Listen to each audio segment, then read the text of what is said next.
Hi, uh, good evening, everybody. Thank you for joining us today in this ET CFO. So, firstly, thank you, ET CFO, for organizing this discussion and debate. Yesterday, the Honorable Finance Minister actually unveiled the budget for FY23, or what we call 2022 budget. And clearly, at least the general reaction from the industry has been very positive. As an expansionary budget, something as Amrit Kal, where they say is this sets the baseline for the next 25 years. But I remember sometime back that we had said that how do we get to a multi-trillion-dollar economy and what is the roadmap for that, and we continue to kind of build on that, specifically from an infrastructure standpoint. So to do that, to basically discuss this further, and I have a super panel today, ex-colleagues of mine, some of them, and from various industries to get a perspective of what they think from an overall standpoint. So let me just jump straight away into it. Dipanjan Basu, can you come? Are you there? Yeah. Hi, Dipanjan Basu is basically a partner who's with Fireside Ventures. He's been there with them for about 3 years. He was earlier working with Minta Jabal, my CFO.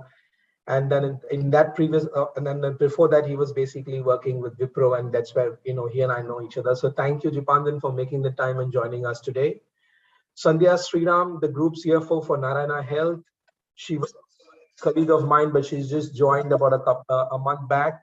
Great to have you, Sandhya, in a very different perspective than what I've used to interacting with you before. So lovely to have you here. But before Wipro, she was with Wipro and the next Unilever. Kapil Bagadia, who is the CFO for EY India. He's been with EY for a very, very long time, and held this position of CFO for 2014. Would be interested to understand what from him, services standpoint. And Navneet Kandelwal, who's just taken over as the CFO for Microland yesterday. And he has been working with Zensa for the past 4 years. And before that, he used to be with Wipro Enterprises, also an ex-colleague of mine. So that this is actually a Wipro kind of a group. But that was not intentional, is what Sanjay tells me. It was completely, coincidental. But let me jump straight away into it. And what I want to do really at the outset is just get your top line view. What do you guys think of the budget? What, could be specific to your industry or one overall comment. So I'll just go around the table. Let me ask that. But before we do that, let me introduce myself, which I think I forgot to do. I'm Raghav, Swaminathan, CFO for Wipro Enterprises, and I've been in this role from 2014 onwards. But a long time Wipro, I've been with Wipro for a long time.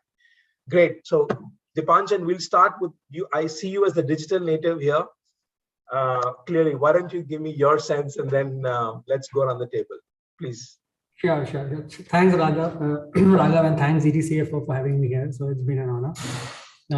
I would start by saying that this is almost like a startup kind move from the government, right? If I will use the word. And I think I've been in a few forums recently and calling Mr. Modi as the startup Prime Minister of India and so on and so forth. But clearly reflective of what the budget has been, a very, very strong growth focused budget, and while a lot of it is desired, there were some concerns that given the fiscal deficit, that it can be also a consolidation-led budget than a growth-oriented budget. But very happy to see that we are, using almost a startup-type approach to fuel growth.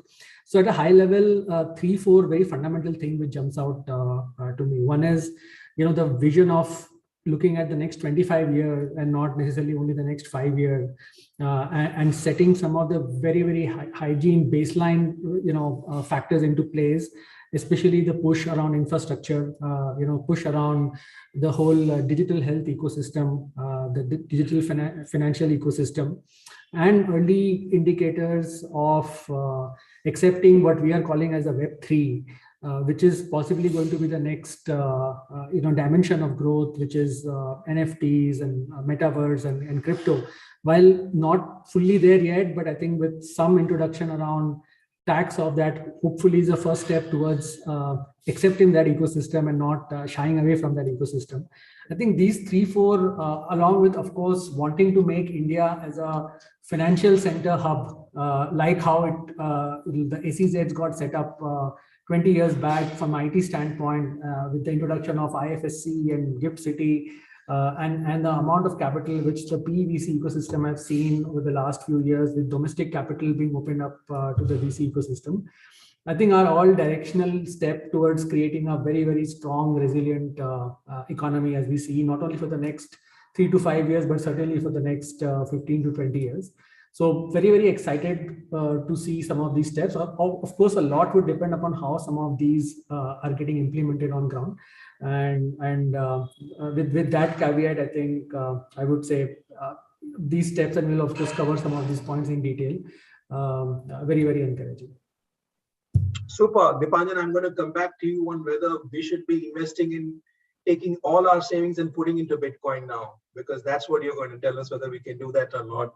That's the way we'll build persevere. But thanks. I'll come back on a couple of points that you mentioned. Kapil, any opening thoughts from your side? Yeah, thanks, Raghav, and thanks CFO for inviting me. Yes, I will build on. I will take on from Dipanjan. I mean, I won't repeat those things, but I totally agree with what he mentioned on digital India and other steps. So I would say it is totally a growth-focused budget, as per Prime Minister's vision of making India Atmanirbhar, a digital superpower, sustainability leader, and a healthy nation.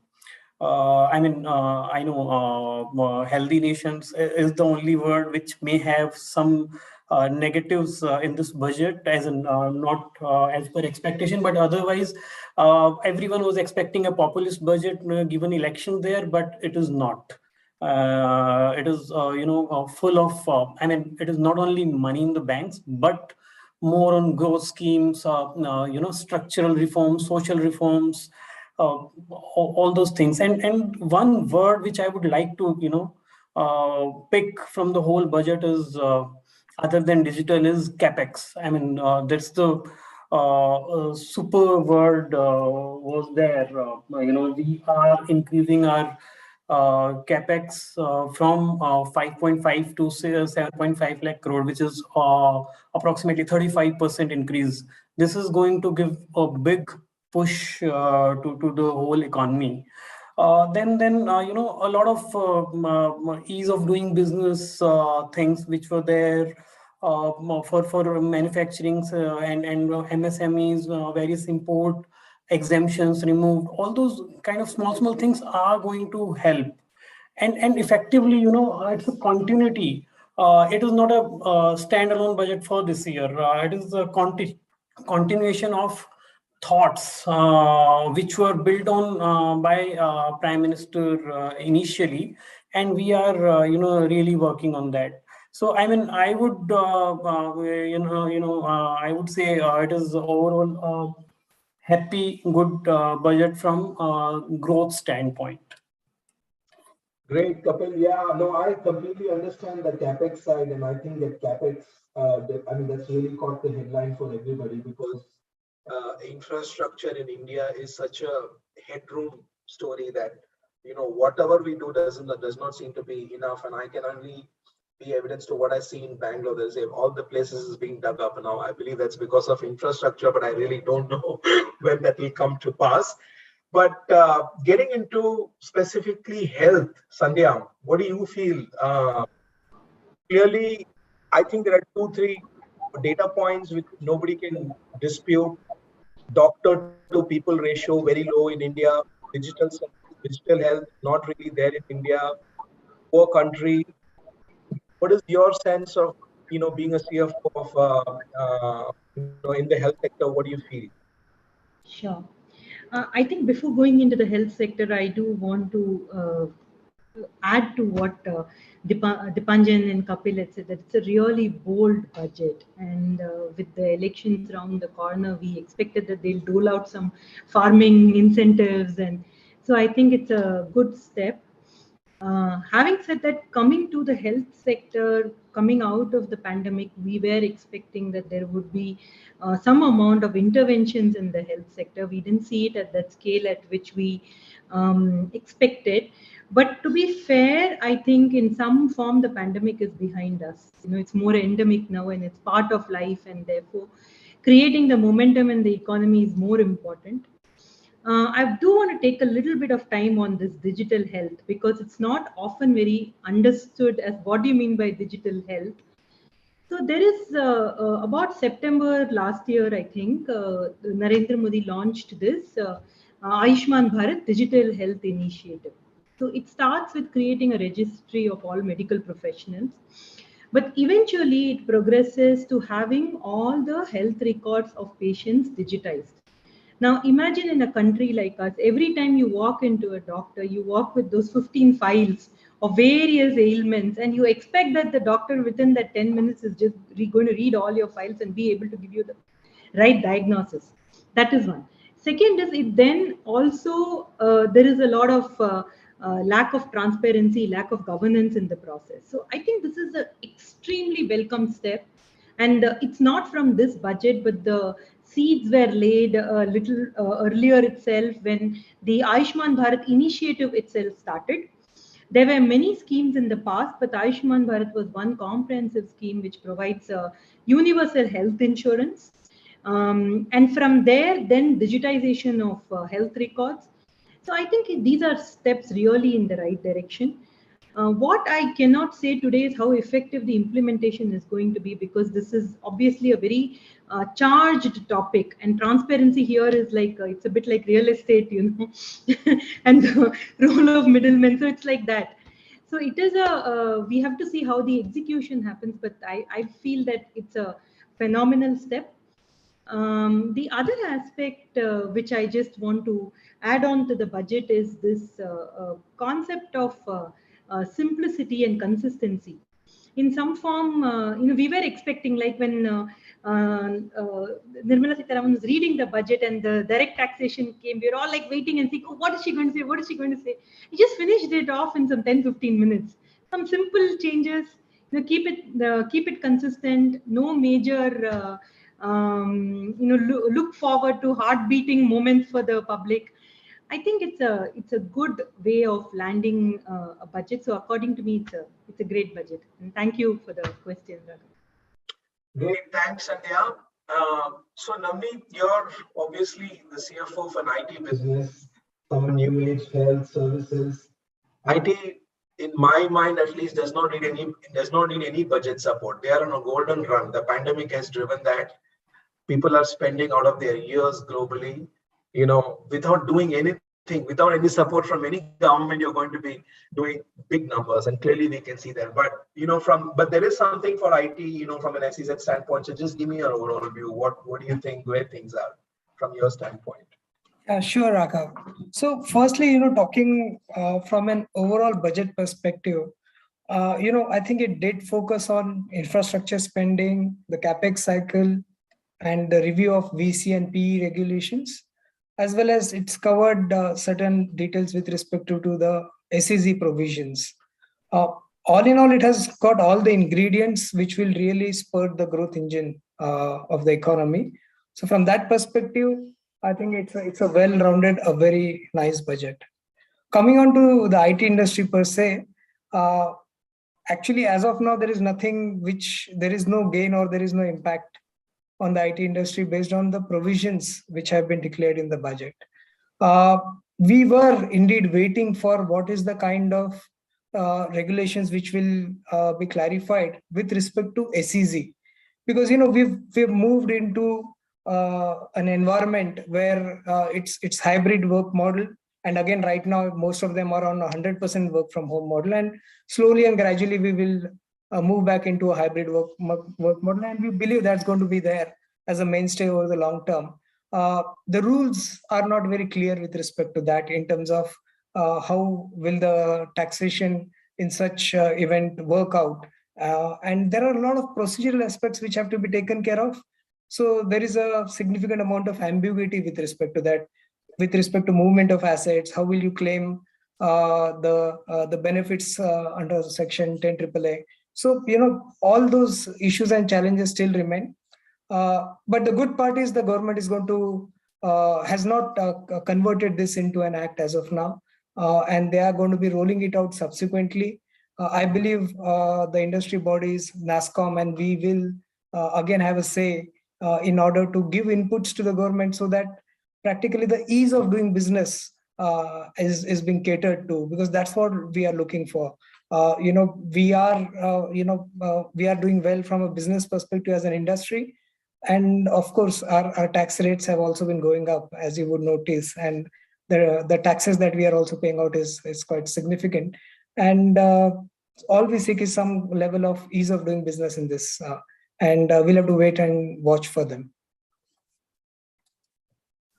Great. Thanks, Navneet. One of the things which, let me go, and I know all of you have spoken very highly as a bold budget, so I'm going to pick some more contentious topics and probe you guys a bit more, to provoke you more, and that's what makes it interesting, from an overall discussion standpoint. Clearly, one of the things I personally thought, leading into this budget, we basically said that the rural demand has been, continues to be very weak. But we've seen that rural overall allocations have come down. So one of the things which I feel we may struggle in the short term is basically rural demand. And you can see the commentary right across all the FMCG companies. While earlier there was, front loading of subsidies, or, given more subsidies there with higher MNREGA and all that. But how does it actually play out? We will have to wait and see. I think the budget largely believes in a creation of a virtuous cycle, right? Just do the right things and let market demand and supply factors actually start to pick up, and that's how really the kickstarting of the economy happens. And I do hope they're right. But Dipanjan, I want to come to you, because one of the things which I have always felt, and we invest in startups, you live in the world of startups, investing all the time. One of the models I've seen work very well is in Israel. For example, the government gives 85% of funding into startups, which we basically kind of investing, and we have a special purpose vehicle there. But truly, your hand to heart, while I understand that the startup space has really moved, but do you really feel the budget has done enough? Can there be something more they can do? I mean, can they follow Israel kind of a model? And there has been taxation issues on startups in terms of, what kind of, the valuation and therefore the taxation on that. Can you give me some thought around that? Sure. So Raghav, you're very right. I think we are quite a few distance away from what possibly Israel has done, or even, back in the days the Valley has done. But certainly we are seeing the steps being taken in the right direction. So if you fundamentally look at two high level data points. So if you see the domestic infusion into both alternate assets and in the capital market, that has actually been an all-time high in 2021. So even if you see capital market in general, you'll find a lot of the liquidity is being driven by domestic retail capital, and not only reliant on the FDIs and the FPIs of thing. And that has been actually a very interesting and important factor, because it gives rise to a more holistic, inclusive growth, and not reliant on global capital alone. If you take 2010 to 2015, and if you assume there are 100 funds who are starting up in India, I think you'll find 95% of them is being funded by global LPs and global capital.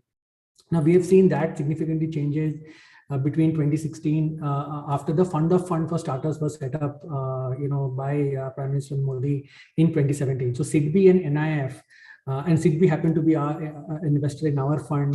We are in touch with several other Indian institutional, giants like NIF, like SBI, LIC. There has been a fundamental shift in some of these institutions starting to invest in Indian funds.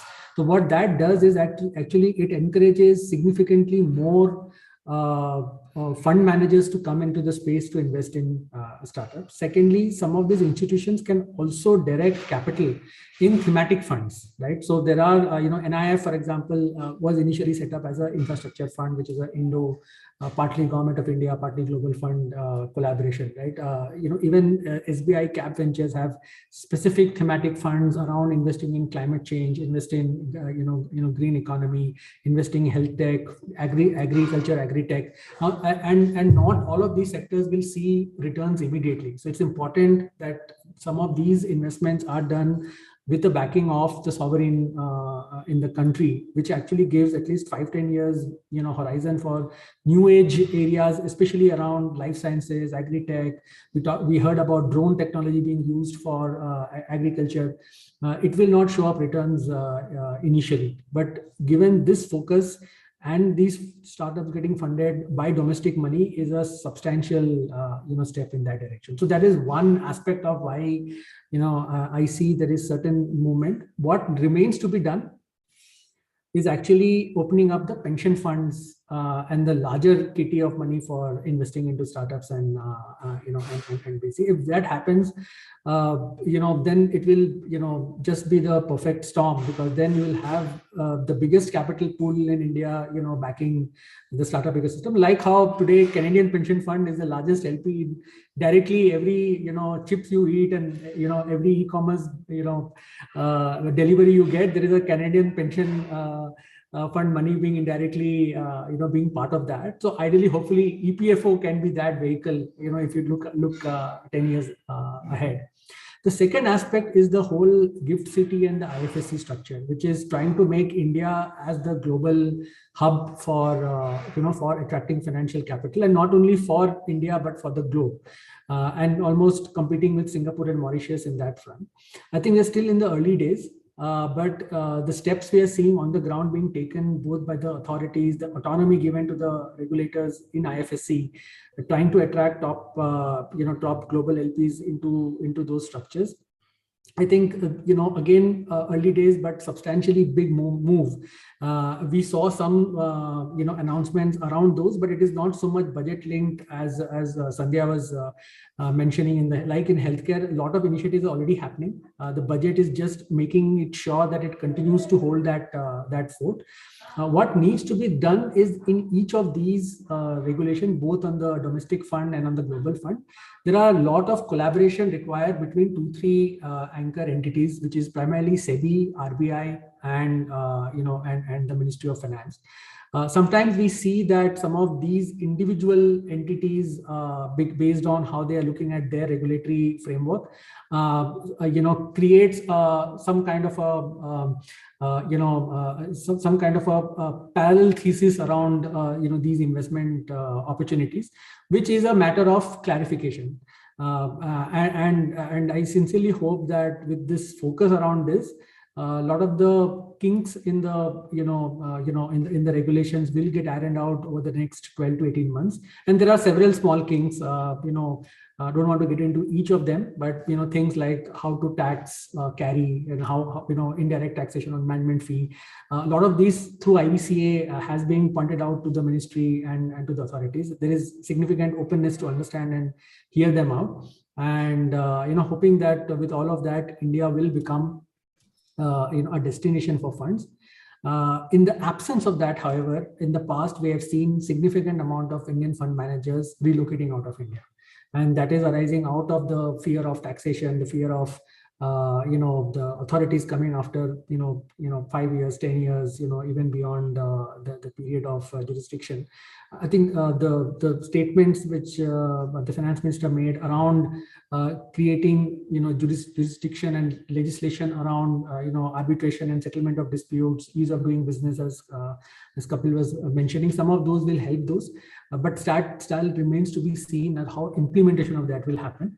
So we are in an inflection point. Depending upon how implementation of these ideas will happen, we'll see whether we will remain a global capital focused startup economy, or it will be a very Indian domestic capital focused economy. I'm very positive that it will move towards the domestic side, but time will tell. Super. Thank Deepanjan. I'm going to come back to you something on the overall firming of the interest rates in the US and the implication therefore, not specifically to the budget, but just from an overall startup funding standpoint. I want to switch to Sandhya.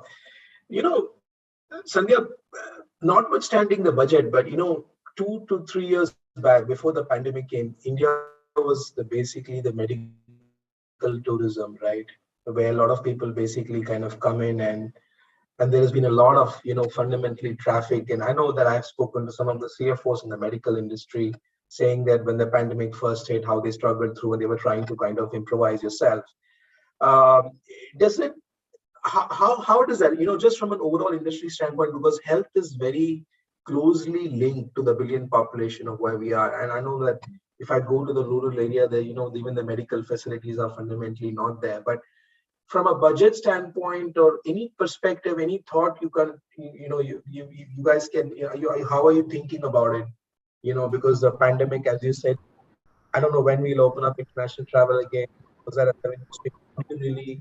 Were you looking at the budget for some kind of intervention? Can you just give me some perspective on that? Sure. So actually, if you look at it, these are two ends of the spectrum. So when you look at medical tourism and people coming in and from other countries to India, keeping aside the part that during the pandemic, because of visa restrictions, travel restrictions, people could not come in. Keeping that aside, I think India has very, very high quality premium healthcare to offer.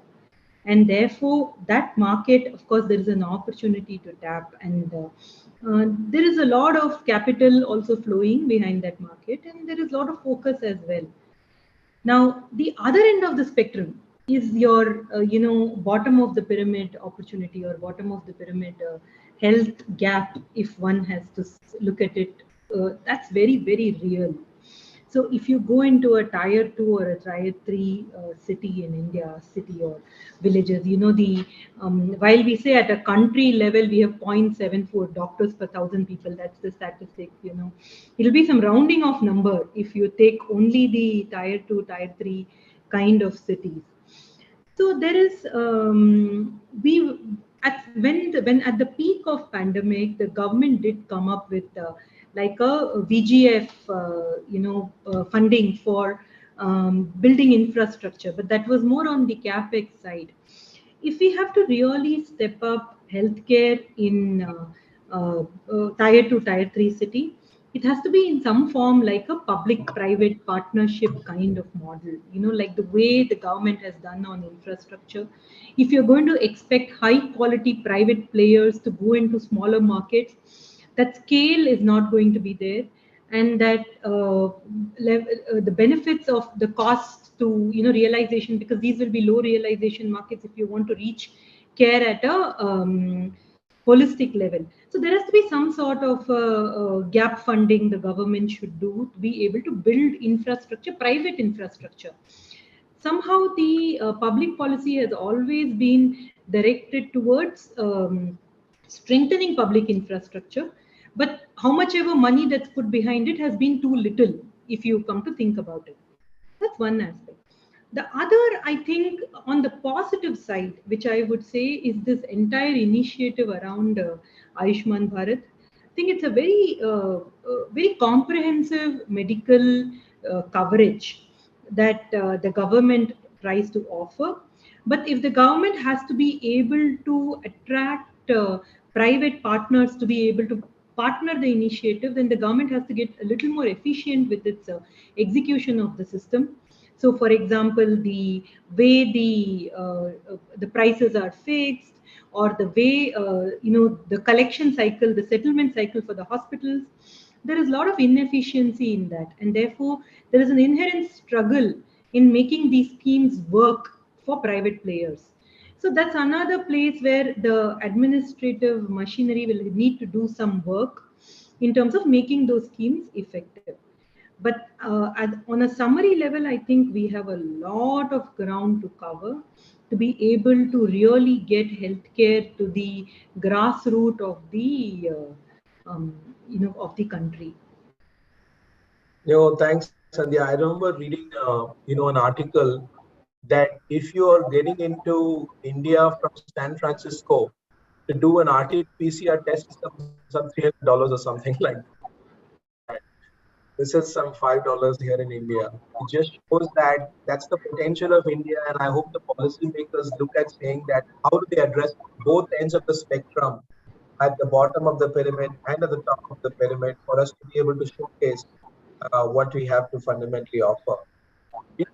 I have one of the things which we keep hearing a lot is about reskilling, right? And if you look at all the IT majors right now, the one data which everyone's looking at, including my own organization, I'm sure it speaks for the organization across, the IT guys are having a boom day, 300% times increase in salary and all that. And therefore, fundamentally, there's a lot of attrition. B, also the fact that the kind of new technology which is basically coming in, the whole reskilling initiative which is required. What is your perspective? And you've been with 4 years with Senza, before that Wipro Limited, now with Microlam. And from your vantage point, where do you see, do you think there is meat in this reskilling which the government is talking about? Some perspective on that.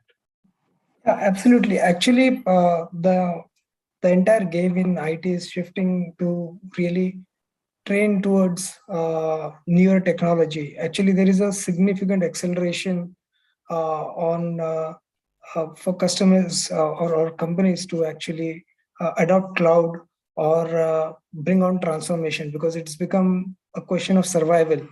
Actually, the pandemic has changed the entire dynamics, where companies had to rethink their entire supply chain strategy or the way they're going to be operate, and it became a question of existence and survival, which also meant that everybody on the IT side also have to start picking up and learning new technologies. The legacy technologies are getting retired. Everybody is moving towards an app modernization or a cloud transformation or a migration journey, which is it's both from a perspective of how do you survive as a company, as well as how do you actually operate in a most cost-effective manner, and how you are resilient. So from that perspective, reskilling plays a very significant role.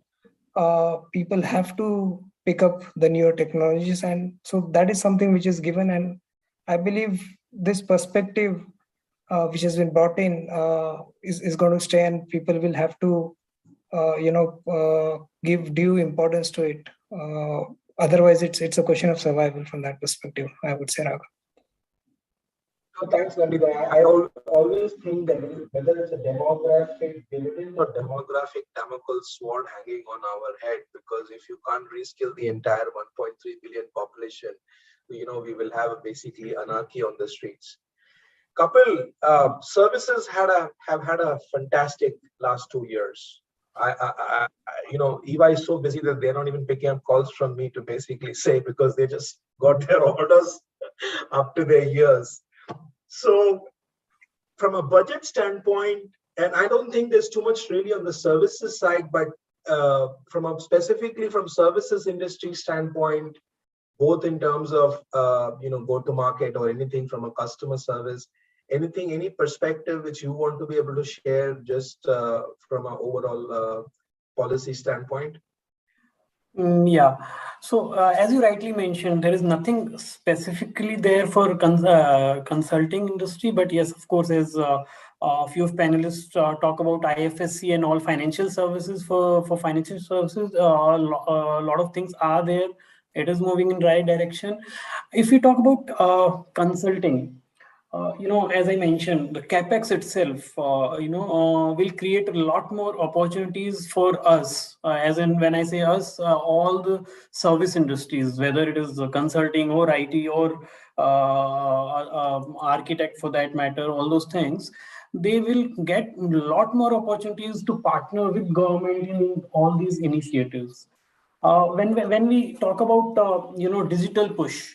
If we are going to create 75 digital banks in 75 different districts, they will need help of service industry for sure. Similarly, my long dream, 1.5 lakhs post offices are going to be connected digitally. The whole IT industry, we are focusing a lot on tech consulting and trying to come towards Wipro. So all those things are, ultimately dependent on basically service industry. So I see a lot more opportunities. Of course, one can say government is doing a lot on ease of doing business, like reducing litigation by many means, in at least in this budget specifically.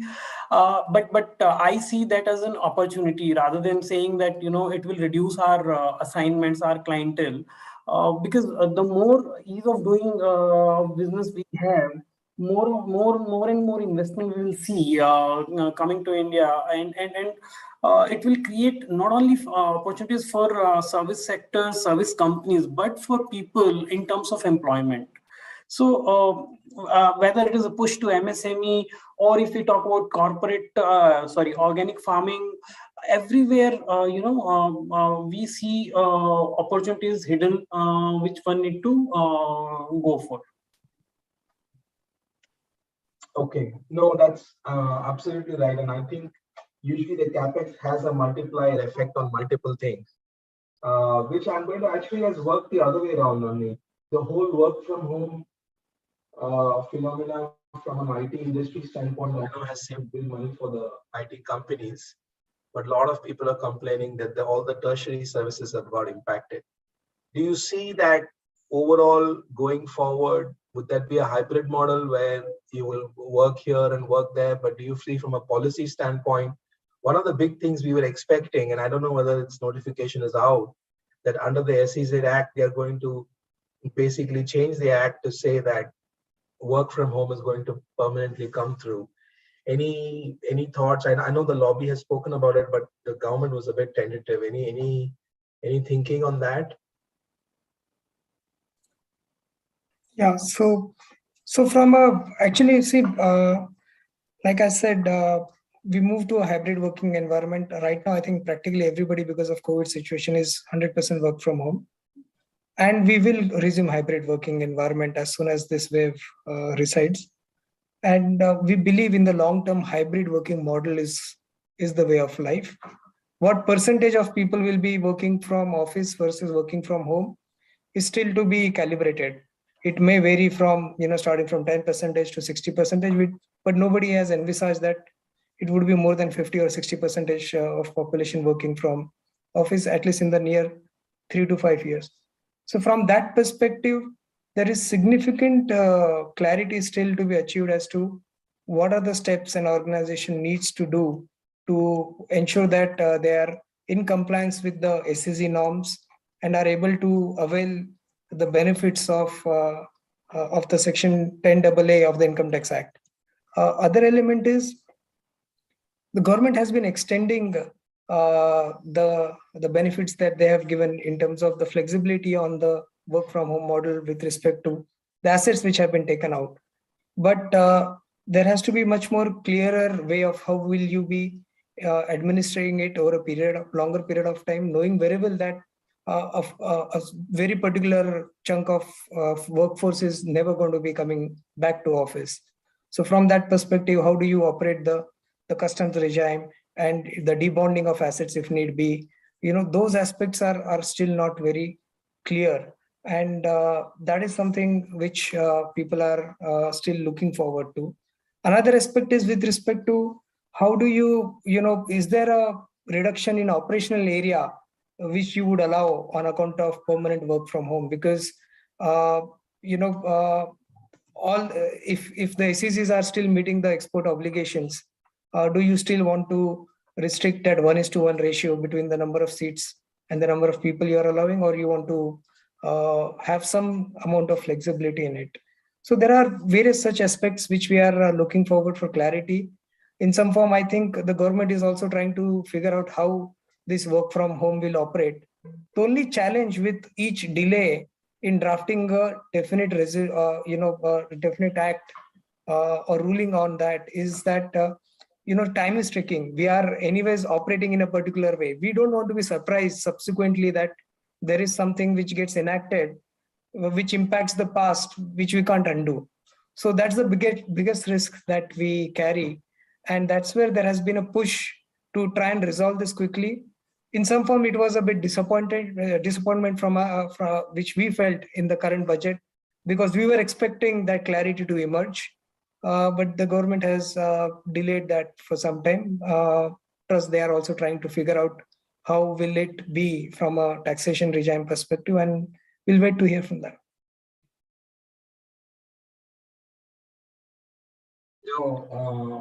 Great points, Navneet. I think that's one of the things where one common topic was, how do we really get a policy around this? Because I think each organization is also a bit different, from that standpoint.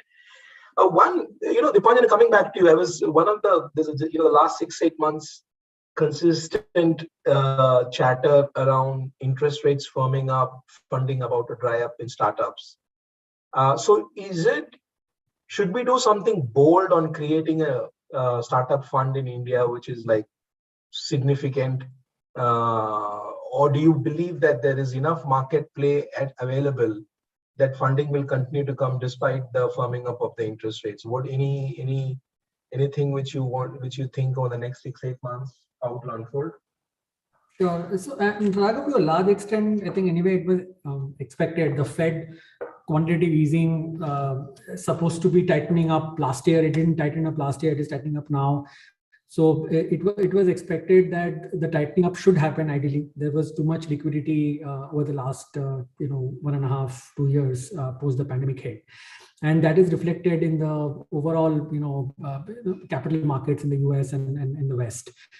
However, we are not seeing that impacting liquidity, at least in the Indian context, because a lot of the fund performances, which are global funds operating out of India, has been very good. So the global LPs are continuing to invest that money back into funds into India. Secondly, China continues to struggle in overall growth performance and seeing headwinds in certain sectors, which was doing well for them over the last 10 years. The whole antitrust laws around education systems and tech companies in China has actually unsettled a lot of global investors who were allocating a lot of capital into China. So a lot of it is actually driven by capital reallocation into emerging markets from China to India, and India continues to deliver on overall growth with a forecast of 8 to 8.5% growth for next year. India remains a attractive capital, attracting a nation. So we are certainly not seeing that as a challenge. And as I said earlier, the domestic capital is shaping up well, and a lot of these structural changes is going to help put more and more domestic money back into startups. However, what is impacting or will impact is that there was a certain valuation excess which sits today because higher amount of liquidity chased the markets over the last few months. So there should be and there will be a correction on the valuations. It will be a lot more performance led than actually just liquidity led. And which is good for the companies, which is good for the market in general. So you may not see a very frothy valuation for a company which is, let's say, not profitable, doesn't have clear line of sight of becoming profitable. Some of those valuations will come under pressure, and we are already seeing that in some of the recent IPOs, which has happened in the last few months. So those corrections will continue, but fundamentals remain strong. Capital market we see continue to perform strongly over the next 12 to 18 months. Liquidity in the startup across all these initiatives will be very high, and the right amount of correction should happen to valuation, which is happening.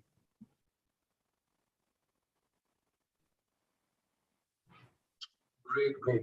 So would you just a quick follow through? Crypto, are you going to be putting your own money into it, or have you started putting, or you're staying away from it?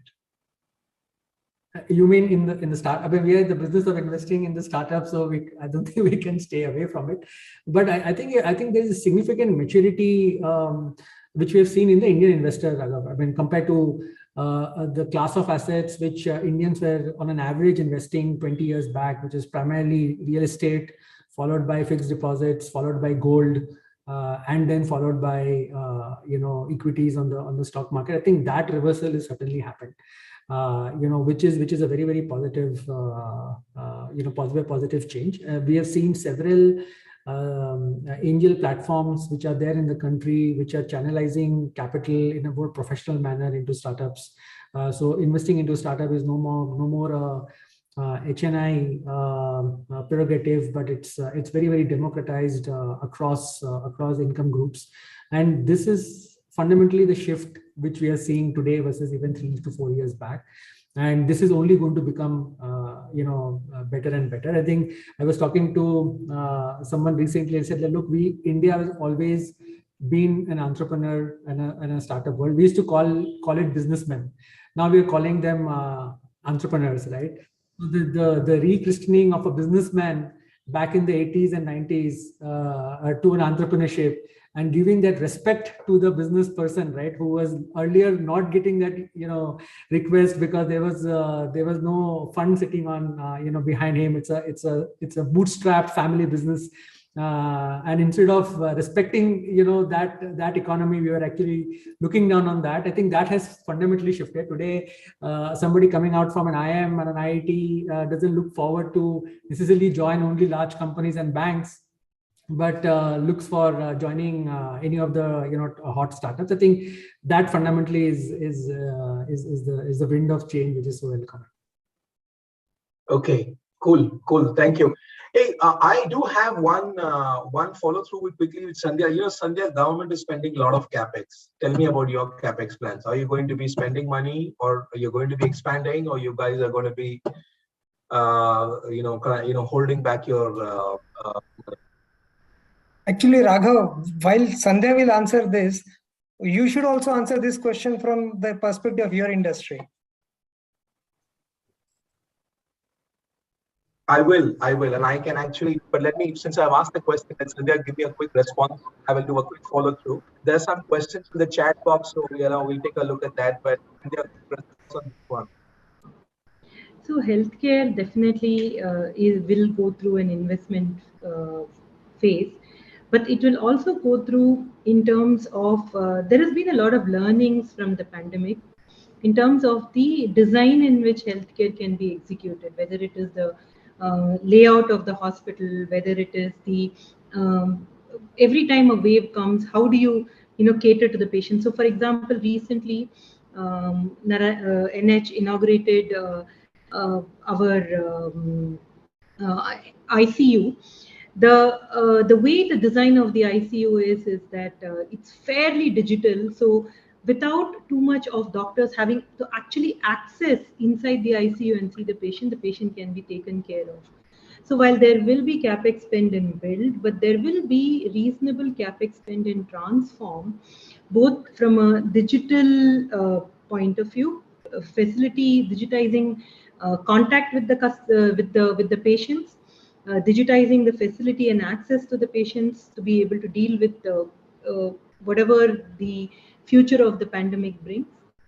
But there will also be, I think, cash flowing into newer models, as you can see. And I'm not talking about NH in particular, but if you see in general healthcare, there are newer ways of delivery, and there is a lot of I think Dipanjan would, there's a lot of startup capital flowing into newer ways of healthcare delivery, preventive healthcare. So I think that's another piece which will be hot. Great. No, thank you. And I'm going to respond to what Navneet is asking specifically on capex. Yes, absolutely. We continued our expansion plans in India, overseas. I think the fact that it's a low interest regime has really helped. We are seeing capacities fundamentally at 75-80%, both on the industrial side and on the FMCG side. So you can see more investments actually happening across the industry. And the new manufacturing company, the 17% incentive, I think that's a great thing, especially even from a PLI standpoint and wherever companies want to be able to start extension of manufacturing or increasing their capacity, I think it's a very solid initiative. While they have quoted the number of jobs PLI can create, I'm personally reasonably bullish on that, to basically say that, look, that those schemes will actually continue to kind of play out. I just feel from a consumption standpoint, we need to be able to get the per capita GDP up. And I have always basically maintained that for us to be able to shift gears from an overall economy standpoint, one is, of course, the overall GDP growth, but how does really per capita GDP grow? And per capita GDP in India has been flattish for about $2,000 per person for a fairly long time. And if you take the top income class out of that, the per capita actually will fall to $400, $500, $600. So fundamentally, the per capita has to go up, and therefore it comes back to saying how much GDP can grow, and more importantly, how the distribution of income can actually happen. So therefore, from an overall standpoint, infrastructure is a good thing, because that tends to have a domino effect, or the circulation of income across the economic class. So I'm hopeful that will actually kind of continue to happen, as we go forward.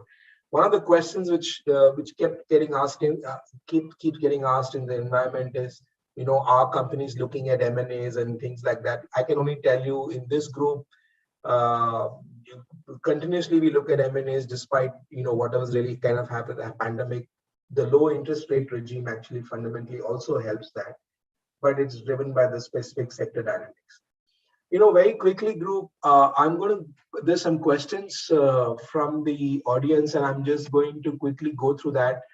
The non-formal sector is a dark matter in the economy. Without recognizing that we have an incomplete landscape, how do you think the sector can be captured for expanding tax coverage, GDP management, social improvement? I think it's not a single silver bullet. Good question. The informal economy in India is probably 50-60% of the total oil economy. But I think the one important indicator as we kind of move forward is something to look at, is basically the tax GDP ratio. And as long as the tax GDP ratio starts to shift, you'll be able to, that is really the formalization basically kind of happening. Second thing around this is the whole GST collection. If you recall, about 2-3 years back when GST came into play, we were actually clocking only about 80,000-90,000 crores a month, both in terms of collection. And now it's basically hit about 1.4-1.5 lakh crores. So that's a good sign. It basically means formalization is fundamentally happening. So yes, long way to go, but these are good indicators for you to understand how the formalization fundamentally is basically happening. Right modus operandi, that's the next question, right, or modus operandi for launching new IT products and services.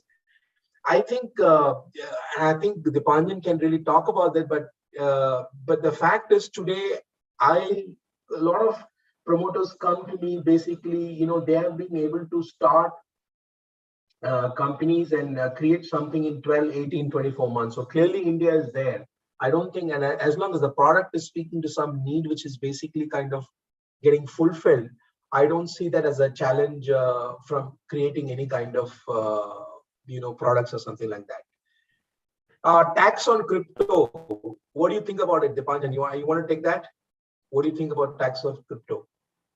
Yeah, so I think it's a tricky one. The tax on crypto, in at least my view, a good step, at least in accepting that there is a legitimacy around the whole crypto ecosystem, and I think this will only lay the road for coming up with more stronger regulatory framework around usage of cryptocurrency in general.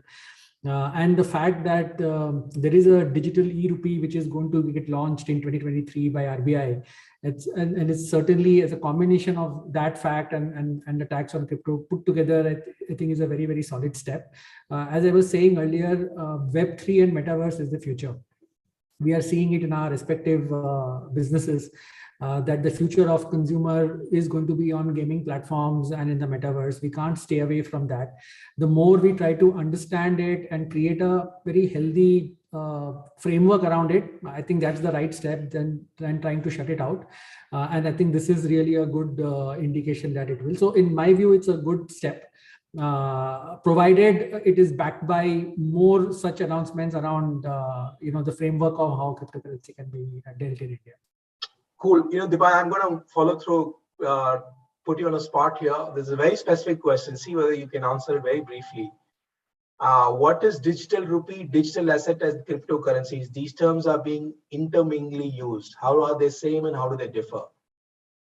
E-rupee, digital assets, and cryptocurrency. They're all cryptocurrency, I think, but yeah, I want to take a pass, quick one on that. Yeah, so digital assets are also understood as NFTs. So the non-fungible tokens, as we call it, it's also it's not a cryptocurrency, but it's a virtual asset, which is created, on a certain platform, which you can, own and trade, and which creates a legitimacy of ownership. So think about it as a art being sold on crypto. In fact, the good simplest example to understand is that Nike has actually launched Nike shoes on Roblox, which is a gaming platform. So you can actually buy a Nike shoe, pay $1,000 for it, and own it in a gaming platform, which is Roblox, without necessarily has to physically wear it. And people are actually spending money on that. I think I would say digital asset also has that. Cryptocurrency is a mean to transact on those, for those digital assets, and those both go hand in hand. I think just how UPIization has happened in the financial sector in India, I think it's a matter of time where the new age millennial, or the Gen I or Gen Zs as we call it, will actually shift us to move our transaction off platforms like e-commerce and social media to metaverse platforms like Roblox and Call on Duty or any of those gaming systems. And these will be, so in my view, that's digital assets. Gov coins, what the RBI is trying to do is nothing but equivalent of crypto, which is more controlled and more governed, by a particular nation. Many other countries are actually planning to do that, which actually only democratizes the usage of the national rupee. Super. Yeah, go ahead, Kapil, please go ahead. Just to add on this, because yesterday I heard Nirmala Sitharaman clarifying this in the press conference. She said cryptocurrencies, for Indian parlance, they are not currencies at all. That's why they are being taxed as an asset. Digital rupee, because it will be a currency for India, there is no question of tax on that. I mean, just to add on what Dipanjan mentioned. No, absolutely. I think it's a fantastic move. I see it fundamentally comes from control. Who in the historical world or the current world, who controls currency? The RBI. So they will have to come, most countries will come up with their own digital currency, because that's the only way they can track money. And if they're not able to reformat the tender, then they will be left behind, because then that will basically, give rise to black market. And, they will not be able to control what's actually kind of going on. There is one specific question on GST. I think the point is in GST, the budget available of IPT is restricted in accordance with the payment of tax by the supplier. What is the procedure? The supplier's tax paid or not? The procedure is simple. What we do is typically that whatever they are filing, we don't actually pay the supplier till we are able to see the evidence of that in our system. Combination of GST 3B and GST as the same one possible. Maybe that's an idea. We'll have to see whether that works out or not. We are around the hour, about 4 o'clock, and I just want to be able to capture. There is so much actually we could go on, and I suddenly realized, because Dipanjan just opened up one new topic called the metaverse, and we could talk the budgets in the metaverse and what actually happens in metaverse forever. But I'm going to hold myself back. We like to kind of close the call. So here, closing comments, any thoughts? Maybe the way to look at this is, any one thing in your mind which you think could have been done better? Anything? Or So if I were to go, yeah, go ahead. I think many people were expecting some kind of relaxation on the personal taxation, the individual tax rates. I think that is something all were left wanting. Probably that was also required to ensure that there is a good demand pump up in the system. And while there are significant supply side measures, but I think the budget fell a little short on the demand side measures, is what I would say. I agree with that. I agree with that. Yeah. Sandhya, next. Why don't you go ahead? So I think one big place where there could have been more effort done is bringing kids back to school. I think the pandemic has taken away. We all think our kids who can work on laptops and iPads and 10 devices are, struggling. But think of there is a full generation that's lost 2 years of education, and really the children of India are in the villages of India. How much ever you do these digital channels, digital classes, one, the ability of kids to be able to have access to devices, but more importantly, the learnability in those kind of modes is not there yet. We are not there yet. So something simple, like say, for example, have a comprehensive health insurance for a teacher who comes and teaches children, in school, is one way. So, and it's not about how much fund is allocated, but a design to bring kids back to school, I think, is the need of the day, with the budget or without the budget. I think some of that I felt was lacking in the budget. So now you're shifting the problem to the government, but yes, but because they're all government owned. But I agree with you. I tend to agree with you. I think that's a lot of media matter on this. A lot of thought, a lot of people commenting on the fact that this is actually going to seriously impair from an India go forward standpoint. Great insights, Sandhya. Kapil. I think there are a few things like one. I think Dipanjan mentioned at the start that the carry structure and all. ESOPs and startups have been waiting for tax changes on ESOPs timing of taxation and the parity with the listed and unlisted equities. So those things probably, while the surcharge capping is a welcome move, but these things also will give a big push. And apart from that, if something like PLI in terms of employment, I mean, there is a lot you can cry about unemployment. Government has done a lot for employment, but if there was a scheme, something like employees linked incentive scheme for corporates, would have generated a lot more employment to my mind.